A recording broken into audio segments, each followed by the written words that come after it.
Gurua. Welcome to let's learn with Gurua. Guys hope आप मस्त होंगे, अपनी पढ़ाई में व्यस्त होंगे। तो आज जो हम डिस्कस करेंगे वो है हिंदी यवन। हमने देखा था यानी कि इंडो ग्रीक जिनको इंग्लिश में बोलते हैं। तो भाई जो हिंदी यवन आए तो उनसे है वो भारतीय जो मूर्तिकला है उस पर क्या प्रभाव पड़ा। तो आज वो वही हम देखेंगे कि हिंद यवन से है वो जो भारतीय मूर्तिकला है उस पर क्या प्रभाव पड़ा। तो भारतीय मूर्तिकला पर इसका व्यापक प्रभाव पड़ा। तो आइए चलिए स्टार्ट करते हैं फिर। तो देखो हिंद यवन आक्रमण का भारत पर प्रभाव।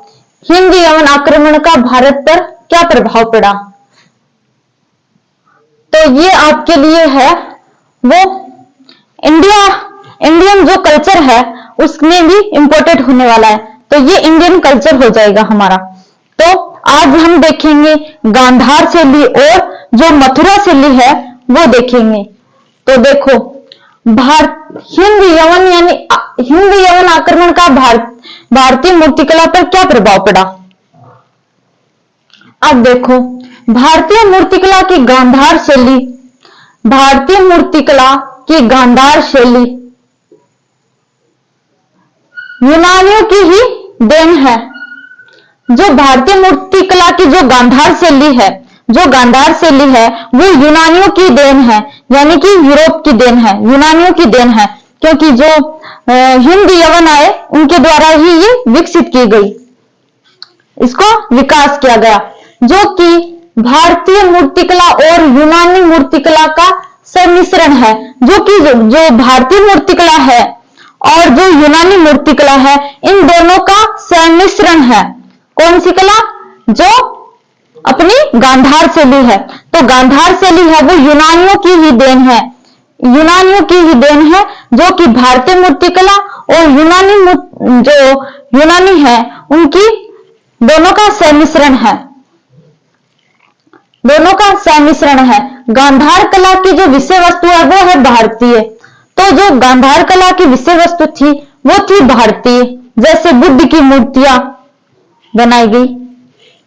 अब देखो कला शैली कैसी थी। विषय वस्तु तो भारतीय थी, मतलब कि विषय वस्तु को लेकर ही तो उस पर बनाएंगे, तो वो भारतीय थी। मतलब भारत की चीजों पर, भारत की जो जितनी भी वस्तुएं थी वो है वो गांधार जो शैली है उसमें बनाई गई। अब देखो कला शैली कैसी थी। कला शैली यूनानी प्लस रोमन, इसीलिए इसको गांधार कला। देखो जो कला शैली थी वो यूनानी और रोमन थी, इसीलिए जो गांधार शैली है इसको है वो ग्रीको रोमन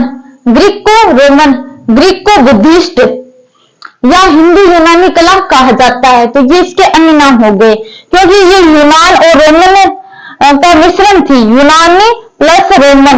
इसकी जो कला शैली थी वो थी यूनानी और रोमन, इसीलिए इसको गांधार जो कला है इसको अन्य नाम में ग्रीको बुद्धिस्ट, क्योंकि बुद्ध की है वो बहुत सारी मूर्तियां बनाई गई थी और हिंदू यूनानी कला कहा जाता है। तो आई होप आपको समझ में आ रहा होगा। अब देखो यवनों की भारत आगमन से पूर्व भारत में मथुरा कला प्रचलित थी। तो यवनों के आने से पहले यानी कि इंडो ग्रीक के आने से पहले भारत में कौन सी कला प्रचलित थी? आपके जहन में ये सवाल आ रहा होगा।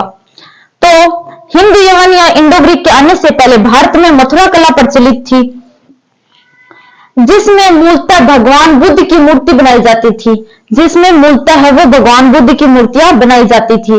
तो जब हिंद यवन आए तो उन्होंने गांधार शैली का है वो विकास किया। गांधार जो है वो भारतीय मूर्तिकला और जो यूनानी मूर्तिकला है उसका सम्मिश्रण है, और इसकी कला शैली है वो है यूनानी प्लस रोमन। इसीलिए जो इसको है वो गांधार कला को ग्रीक रोमन और बुद्धिस्ट, क्योंकि बुद्ध की मूर्तियां बनाई गई थी, जो विषय वस्तु है वो भारतीय ली गई थी, या हिंदू यूनानी कला कहा जाता है। अब देखो यवनों के आने से पहले है वो भारत में कौन सी कला प्रचलित थी? मथुरा शैली, मथुरा कला प्रचलित थी, जिसमें बुद्ध की मूर्तियां है वो बनाई जाती थी। मथुरा कला, अब देखो मथुरा कला कौन सी है? जो भारतीय है, जो कि हमारी भारतीय है। मथुरा कला।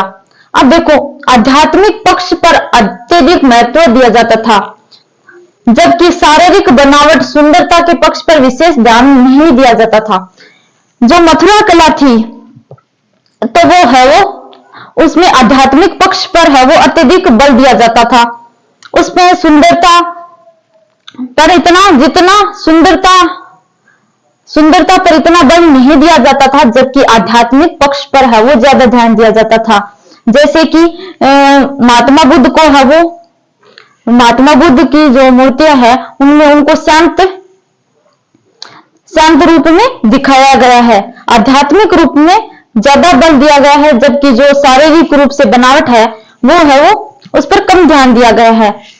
तो जबकि जो ये अपनी गांधार शैली है, यूनानी शैली, उसमें क्या होगा, इसका विपरीत हो जाएगा।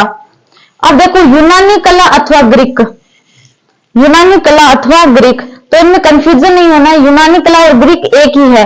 तो जैसे हिंद यवन को इंडो ग्रीक बोलते हैं, वैसे यूनानी कला अंग्रेजी में है वो यूनानी को ग्रीक। अब देखो, इसमें क्या है, इसमें आध्यात्मिक पक्ष पर कोई ध्यान नहीं दिया जाता था, जबकि जो शारीरिक सुंदरता और बनावट पर है वो ज्यादा फोकस किया जाता था। मतलब कि इसका ये उल्टा है, जस्ट उल्टा है। इसमें आध्यात्मिक पक्ष पर कोई ध्यान नहीं दिया जाता था, बल्कि शारीरिक सुंदरता एवं बनावट के साथ साथ भौतिक पक्ष को प्राथमिकता दी जाती थी।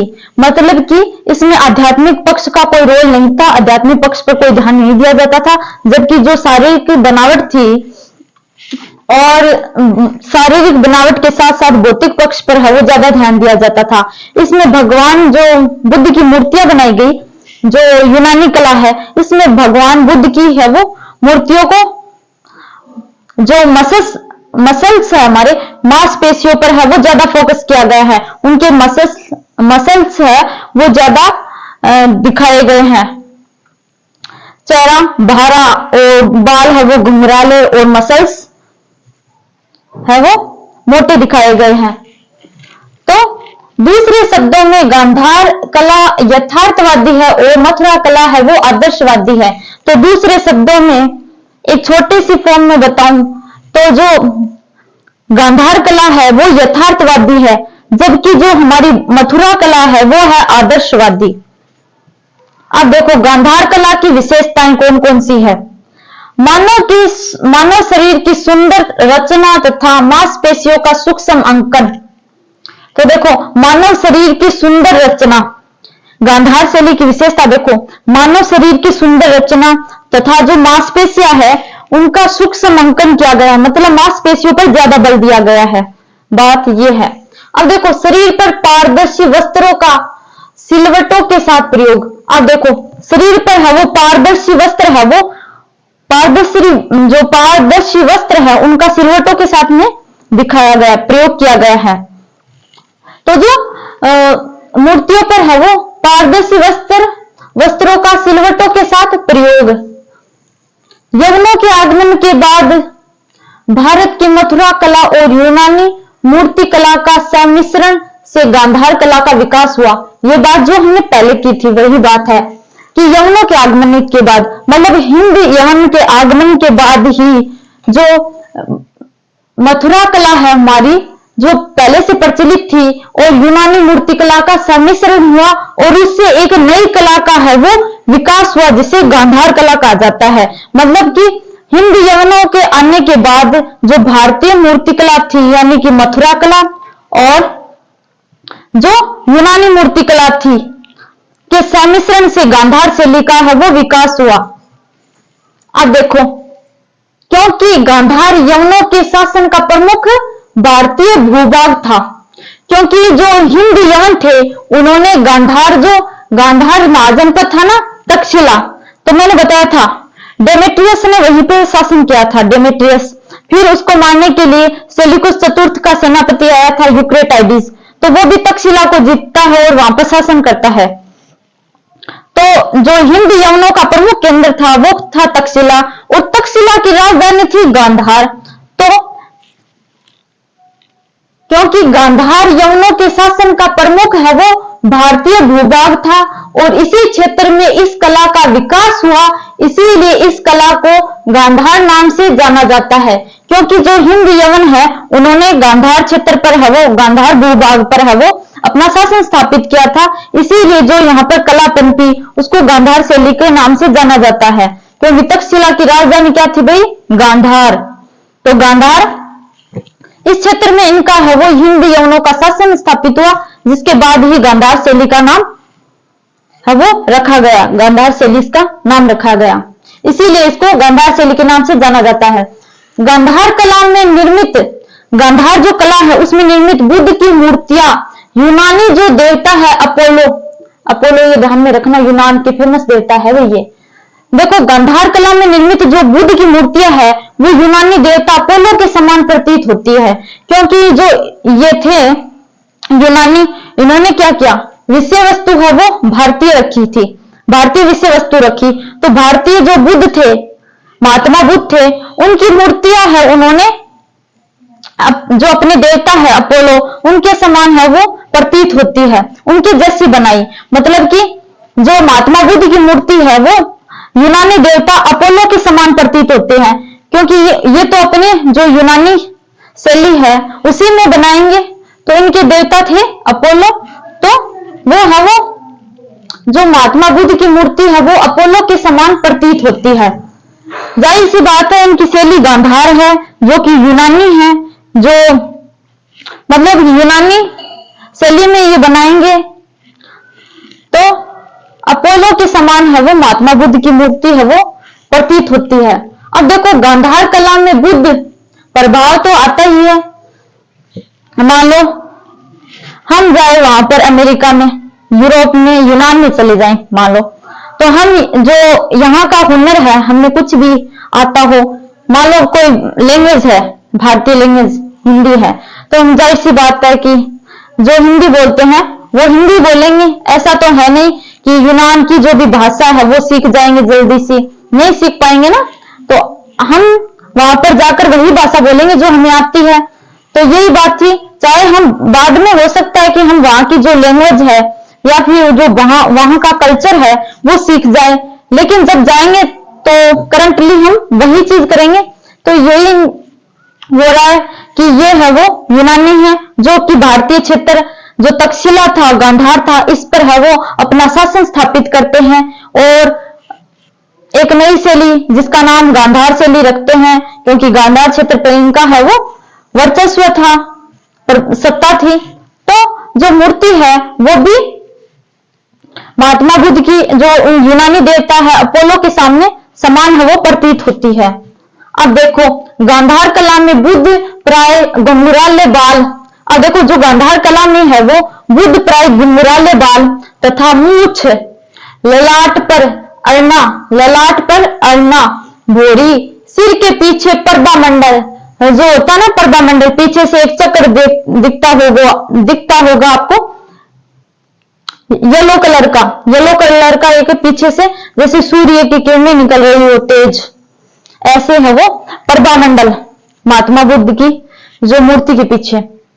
वस्त्र सलवट युक्त, वस्त्रों में मतलब सलवटे, चप्पल पहने हुए दर्शाया गया है। तो जो गांधार शैली है इसमें महात्मा बुद्ध की मूर्तियां है वो घुंघराले बाल, मूछ और ये ललाट पर अरना और सिर के पीछे है वो पर्दा मंडल और वस्त्र है वो सलवट लिए हुए और चप्पल पहने हुए उनको दिखाया गया है। तो आप देखना महात्मा बुद्ध की बहुत सारी जो फोटोज है उसमें महात्मा बुद्ध के बाल है वो घुंघराले दिखाए गए हैं और उनके पीछे पर्दा मंडल भी है। जो गांधार और मथुरा कला है उनमें जो महात्मा बुद्ध की मूर्तियों की आप है वो कंपैरिजन करोगे, मतलब यहाँ डिजिटल बोर्ड नहीं है वरना तो मैं दिखा देती आपको, तो उनमें है वो थोड़ा अंतर आपको देखने को मिलेगा, थोड़ा नहीं बहुत सारा भी देखने को मिलेगा। अब देखो बौद्ध मूर्तियों के अतिरिक्त गांधार शैली की कुछ देवी मूर्तियां भी मिलती है जिनमें देवी रोमा है वो विशिष्ट है। अब देखो बौद्ध मूर्तियों के अतिरिक्त इन्होंने महात्मा बुद्ध की मूर्तियों के अतिरिक्त भी है वो कुछ देवियों की भी मूर्तियां बनाई है जिनमें जो रोमा देवी है उनकी है वो विशिष्ट है। मतलब महात्मा बुद्ध के अलावा इन्होंने है वो एक देवी की भी मूर्ति बनाई है, जिसमें रोमा देवी है, वो देवी रोमा है वो विशिष्ट है, मतलब स्पेशल। अब देखो हिंदू देवी देवताओं की मूर्तियों में पांचिक, हारिति, कुबेर, इंद्र, ब्रह्मा, सूर्य आदि का भी चित्रण इस कला में है वो मिलता है। मतलब कि हिंदू जो देवी देवता है उनकी भी मूर्तियों का चित्रण किया गया है। हिंदू देवी देवताओं की मूर्तियां जैसे पांचिक, हारिति, कुबेर, इंद्र, सूर्य और ब्रह्मा आदि का भी चित्रण है वो इसमें मिलता है। तो महात्मा बुद्ध की मूर्तियों के अतिरिक्त जो देवी रोमा की मूर्तियां मिलती है और हिंदू देवी देवता है जो पांच, हारिति, कुबेर, इंद्र और सूर्य, तो इनकी भी मूर्तियां है वो मिलती है। तो अन्य जो प्रभाव में एक चीज और है कि जो हिंद यवन आए, पहले वाले जो हमारे भारतीय जो राजा या शासक थे, तो उन्होंने है वो सिक्के चलाए थे, तो उन पर है वो अपना नाम प्रचलित नहीं करवाया था। मतलब कि जो सिक्के थे उन पर केवल राजा की एक पिक थी, फोटो अंकित होती थी। लेकिन जब हिंद यवन आए तो इन्होंने है वो अपनी फोटो के साथ साथ भाई अपना नाम भी अंकित करवाने लगे कि ये इस राजा के द्वारा ये सिक्का चलाया गया है, तो ये भी प्रभाव आने लगा। तो आज की क्लास आपको कैसी लगी? ये है वो हिंद यवन का भारत पर आक्रमण का जो भारतीय मूर्तिकला है उस पर क्या प्रभाव पड़ा। तो ये क्लास है वो कंप्लीट हो गई है। तो कल हम नेक्स्ट पढ़ेंगे शक, पहलव, कुषाण, तो ये आगे हम देखने वाले हैं। तो हिंद यानी कि हिंद यवन या फिर जो इंडो ग्रीक है वो कंप्लीट हो गया आपका। तो मिलते हैं नेक्स्ट वीडियो में।